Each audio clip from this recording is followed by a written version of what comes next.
Hi, welcome back to another Valetax educational course, guys. This course isn't just your normal technical course, but we're going to be discussing trader psychology. And I am your host and tutor for this course. My name is Ryan Ifere, market analyst and global educator here at Valetax. We're going to be starting out with episode one of this course, which is a five-episode course to help you fully understand your emotions and your psychology as a trader and how to navigate the storms and weather through them and become the trader that you want to be. Episode one, why traders lose even with good strategies. Now, this course, like I stated, is supposed to help you, and this is an entry-level trading course. So keep that in mind. We're not going to be doing too much, but we're also going to make sure that you get the full context of what you need to understand. Now, most traders believe their problem is strategy. They think if I can just, get the right strategy, find the right setup, the right indicator, the right mentor, everything would automatically change for me. But it doesn't work that way. You see, here's the uncomfortable truth that most traders know but refuse to accept is that they know so much to a point, but the problem they keep facing is the ability to stay consistent and actually do what they know. So the translation of knowledge into execution by applying the proper wisdom and the discipline that it takes, they usually would lack it. So they know the right things to do, but somehow still find themselves doing the wrong things. And that is one of the reasons why they suffer and still lose. The real problem isn't the lack of strategy, is that you lack consistency. How do I mean? We know the right things to do, but we only do them when we feel like doing them. And when it comes to trading, your feelings doesn't really matter. It's about being disciplined enough to come to the charts, to look into the market every day and do the same thing over and over and over again, meaning that you have a set of rules and system that you abide by and you stay true to yourself. We know a lot of things, so knowing isn't really your issue. The problem here is how much you know and how much you translate that into your execution. So if I know that the GBP USD, the Euro USD, and the NZD USD, for instance, are correlating pairs, how then do I explain why exactly I might be buying the GBP USD and still trying to sell the Euro USD?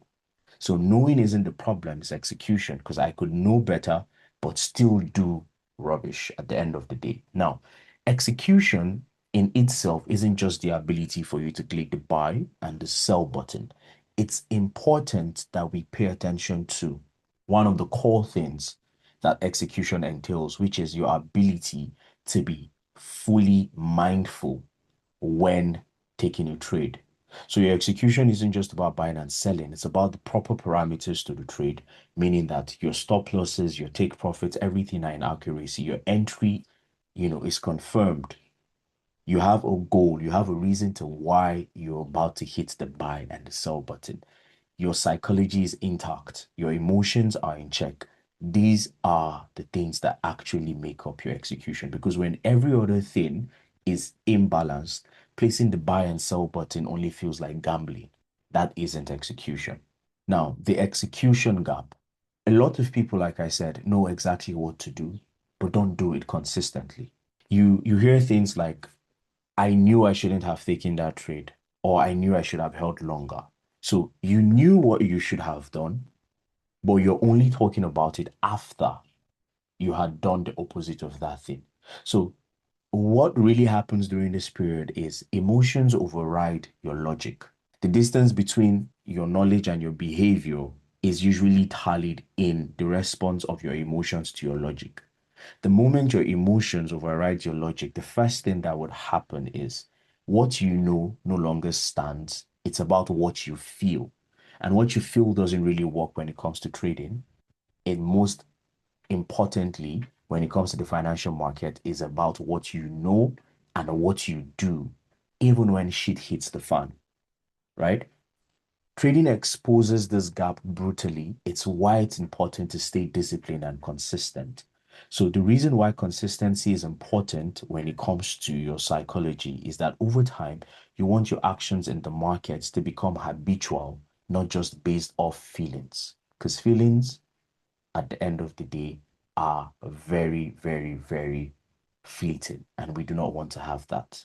The hidden leaks.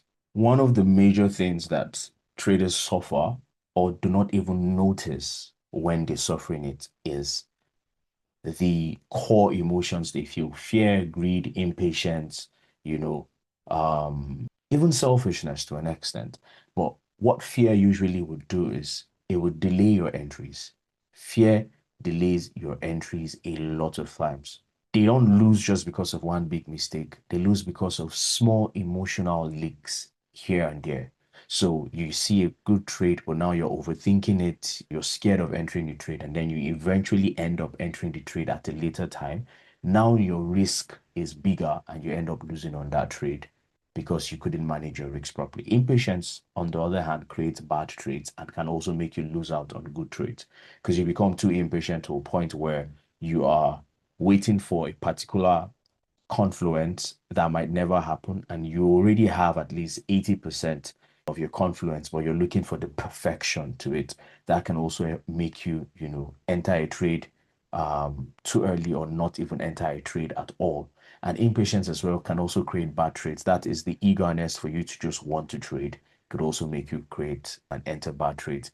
Greed, on the other hand, can either distort your exits, so if you already had a planned target, but you just feel like the market is already going your direction and you feel like the market still has more to offer, instead of taking profits off the market, now you're holding a very good trade that would have given you enough profits to leave the market, but greed isn't letting you to. Another version of greed that can also distort you is the presence of you in the market, not just profit wise, but even while you're holding losses. Some people do not know how to let go of a trading loss because of greed, in the sense that they fail to accept the fact that losses are part of the game and it's only okay to say, I've made a mistake, and walk away. So greed and ego kind of plays a role together because they don't want to lose that money. They want to take everything back from the market. So they hold the trade longer and end up losing, whereas they could have just held their loss and go. Another leak most people don't understand is when you make a single mistake and you do not address it properly, one mistake compounds over time. The same way consistency becomes habitual, that mistake that you're not attacking head on, you're not trying to understand or figure out why it's happening, also compounds and becomes a habit. So you see, there are people who would always hold losing trades. No matter what happened, they're always holding losing trades. And that would end up what mean them ruining their accounts.